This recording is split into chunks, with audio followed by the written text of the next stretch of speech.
देखें। Hello, welcome back to Still Moving, Still Shaking. I love TV और उससे भी ज्यादा I love TV ads. I mean it. वो हमारी भटकी हुई जिंदगी को एक मकसद देती है। टीवी एड्स देख के हमें पता चलता है कि हम कितने काले हैं, हमारे कपड़े कितने गंदे हैं और कहीं कल रात हम प्रेग्नेंट तो नहीं हो गए। I love ads. I love it. ज्ञान का भंडार है ये। जैसे कि मुझे कभी पता ही नहीं था कि डिओड्रेंट लगाने से आसमान से लड़कियां टपकती हैं, आपसे चिपकती हैं, आपसे प्यार करना चाहती हैं। बट टीवी पर मेरा मन पसंद है अंडरवेयर के एड्स। आपकी लाइफ में प्रॉब्लम है, आपके पास जॉब नहीं है, आपसे कोई प्यार नहीं करता, simple, change your underwear, get a new one. इनोवे कंपनियों का मानना है कि आप अगर गोरिल्ला या चिंपैंजी भी हो तो भी कोई फर्क नहीं पड़ता। शुक्रिया हमें बताने के लिए हम कैसे लगते हैं। और वो कुत्ते वाले एड्स तो आपने देखे ही होंगे जिसमें कुत्ता हर मौके पर बच्ची की मदद करता है। आप इसे जिस भी नजरिए से देखें, मेरी नजर में उस बच्ची के पेरेंट्स का अच्छा इंप्रेशन नहीं बनता। मेरा मतलब मां बाप बहुत कुछ कुत्ते पे नहीं छोड़ रहे, लेकिन ये एक्सेप्शन है। बाकी सब एड्स अच्छे हैं, जैसे कि लाइफ इंश्योरेंस के एड्स। एक एड है जिसमें लड़की घर आती है, हर कमरे में अपने पति को ढूंढती है और पति शायद चाय में गांजा मिलाकर बालकनी में सो गया। Now that is a brilliant ad. अगर आपका पति इतना ही बेवकूफ है तो इंश्योरेंस लेना जरूरी है। एक और एड है जिसमें सचिन तेंदुलकर रिटायरमेंट प्लान भेज रहे। Now that I completely understand. फिर एक ऐड में जिसमें कुछ मर्द कबड्डी खेल रहे हैं और अचानक उनमें से एक जोर से चिल्लाने लगता है, जोर से बोलो कॉन्डोम, जोर से बोलो कॉन्डोम। मुझे नहीं पता उसके साथ ऐसा क्या हादसा हुआ है, लेकिन भाई जोर से क्यों बोलूं बावले? कॉन्डोम बह रहा है क्या? या कॉन्डोम को भक्ति भाव पसंद है? जोर से बोलो, फिर से बोलो। उस ऐड में कबड्डी खेलता हुआ बंदा आखिर में फिर बोलता है, मर्द नहीं बोलेंगे तो और कौन बोलेगा। यानी कि मर्द बनना पहले से आसान। पहले तो सनी देओल के ऐड वाले ब्रीफ और बनियान पहनने पड़ते थे। मर्दानगी का दूसरा नाम सनी अंडरवेयर बनियान। अब सिर्फ कॉन्डोम बोलकर काम चल जाएगा। कुछ और एड्स हैं जिसमें मर्द ऊंची बिल्डिंग से कूदते हैं, चलती गाड़ियों से टकरा जाते हैं, बिल्डिंग की तीसरी मंजिल तक लटक कर चढ़ जाते हैं और खुद को दूसरे ग्रह का प्राणी बताते हैं, बस एक सॉफ्ट ड्रिंक के लिए। एक जमाने में हीरोज यही काम हीरोइंस के लिए करते थे, आज सॉफ्ट ड्रिंक्स के लिए कर रहे। कौन कहता है कि मर्द मानसिक तौर पर विकसित नहीं हुए?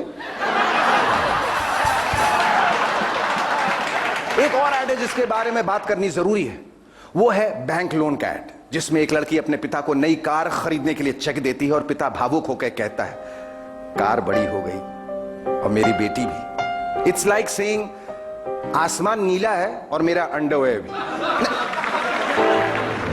I mean don't get me wrong, लेकिन यही वो एक कनेक्शन है जो मेरी समझ में आया। और वैसे भी मुझे पक्का यकीन है कि पिछले महीने के इन्फ्लेशन के बाद बेटी का चेक बाउंस हो गया होगा और बेटी भी। देश में कॉफी शॉप्स राजनीतिक पार्टियों की तरफ बढ़ते ही चले जा रहे हैं। पहले लोग एक दूसरे के साथ बैठकर चाय पीते थे तो रिश्ता बनता था। आजकल कॉफी ने लोगों के बीच में एक नया रिश्ता बनाया है जिसे प्यार से लोग बरिस्ता कहते हैं। एक मोबाइल कंपनी का टैगलाइन है कनेक्टिंग पीपल। दरअसल ये टैगलाइन कॉफी शॉप्स की होनी चाहिए, क्योंकि यहीं पर हर कोई हर किसी से कनेक्ट होता है। लड़का लड़की से, फिल्म डायरेक्टर स्टारलेट से, बॉस सेक्रेटरी से, और सारे कन्या राशि के मर्द भी एक दूसरे से यहीं कनेक्ट होते हैं। I mean it. Coffee shop में लोगों का मिलने का तरीका भी काफी इंटरेस्टिंग होता है। Hey, what are you doing here? Oh my God, it's so good to see you. आपको लगेगा जैसे दो लोग सालों बाद मिल रहे हैं, लेकिन हकीकत यह है कि 1 घंटे पहले ये दोनों किसी दूसरे कॉफी शॉप में भी मिले थे। यहां भी मिल गए, इसलिए दोनों को ताज्जुब हो रहा है। कुछ लोग तो घूम घूम के कॉफी पीते, सुबह जी के, दोपहर सीपी, शाम साउथ एक्स। समझ में नहीं आता, अगर सारा दिन ये लोग कॉफी ही पीते रहते हैं तो काम पर कब जाते हैं? यहां की कॉफी भी कमाल की होती। कप के आधा किलोमीटर अंदर जाएंगे तो कॉफी मिलेगी, बाकी आधा किलोमीटर का सफर फ्रॉथ के ट्रैफिक में निकल जाता। बची खुची आस कॉफी के एहसास में गुजर जाती है। कुछ लोग तो ऑफिस से छूटते ही सीधा कॉफी शॉप जाते हैं और लैपटॉप खोलकर घर बैठी बीवी से चैट करते हैं। कुछ मिडिल क्लास लोग भी कॉफी शॉप पहुंच जाते, घंटों गपशप करके बगैर कॉफी पिए एसी की हवा खाकर निकल जाते। उनकी भी मजबूरी है, बेचारे एसी घर पर अफोर्ड नहीं कर सकते इसलिए यहां आते हैं, और यहां कॉफी अफोर्ड नहीं कर सकते इसलिए वापस घर चले जाते हैं। पर अगर प्यास बुझाना is our national pastime, तो हमारी भूख भी कुछ कम नहीं। We are a hungry nation, हमें हमेशा ज्यादा चाहिए होता है। साल में 100 फिल्में आ रही, हमें 200 चाहिए। 5 साल में एक बार चुनाव होता, हमें 1 साल में 5 बार चाहिए। और इसलिए जब साल में ऑलरेडी 200 दिन क्रिकेट हो रहा था, ललित मोदी के दिमाग में आया 165 दिन तो अभी भी खाली। And so we had IPL, Indian party of Lalit Modi. And here are the top 10 reasons why we love IPL.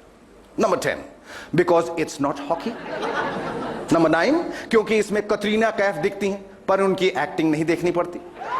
Number 8, finally हमें एक ऐसी चीज मिली है जिसके लिए विनोद कांबली सच में ओवर एज है। Number 7, इसमें राहुल द्रविड़ चौका मारने की कोशिश तो करते हैं। Number 6, क्योंकि हम ICL नहीं देखना चाहते। Number 5, क्योंकि इसमें सीनियर हो या जूनियर सब प्रीति जिंटा को हक कर सकते हैं। नंबर 4, क्योंकि इसमें सीनियर हो या जूनियर कोई भी किसी को थप्पड़ मार सकता है। नंबर 3, क्योंकि इस पर health minister, animal welfare board, Bajrang Dal, MNS या लेफ्ट पार्टीज किसी को भी कोई आपत्ति नहीं अभी तक। नंबर 2, इसमें बहुत सारा सस्पेंस होता है, जैसे कि ये कौन सा प्लेयर है, ये इंडियन है या फॉरेनर है, ये रिटायर्ड है एकदम नया है, यार ये प्लेयर है या एम्पायर है। नंबर 1, क्योंकि इसमें चीयर लीडर्स शरद पवार के सामने नाचती हैं और RR पाटिल कुछ नहीं कर सकते। Well, thank you so much. We'll be right back after a short break. Till then, keep moving, keep shaking.